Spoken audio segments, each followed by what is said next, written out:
إن الحمد لله قال الله سبحانه وتعالى ورفعنا لك ذكرك وقال رسول الله صلى الله عليه وسلم أنا سيد ولد آدم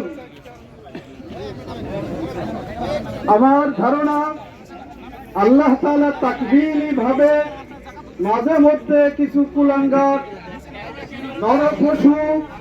পশুর থেকে অধম এমন কিছু ব্যক্তির মাধ্যমে নবীজি সাল্লাল্লাহু আলাইহি ওয়াসাল্লামের শানে গুস্তাখি প্রকাশ পায়।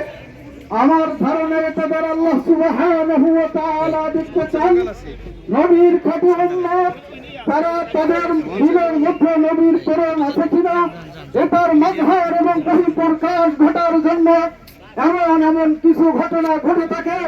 আমাদের দেখা বহু মানুষ নামাজ পড়ে না, দ্বীনের পাবন্দি করে না, কিন্তু যখন নবীর উপরে আঘাত আসে তারা আগেই মাঠে নেমে পড়ে এবং তাদের শাস্তির দাবি করে। আল্লাহ সুবহানাহু ওয়া তাআলা কুরআন কারীমের মধ্যে এটাই বলেছেন ওয়ারফা'না লাকা যিকরাক। আল্লাহ এবং যারা সাথে রাসূল তাদের বিচার হলো আস-সারিমুল মাসলুল শামশির বেনিয়াম নাঙ্গা তলোয়ার।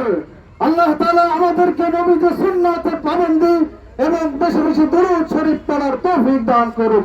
ওয়া মা আলাইনা ইল্লাল বালাগ।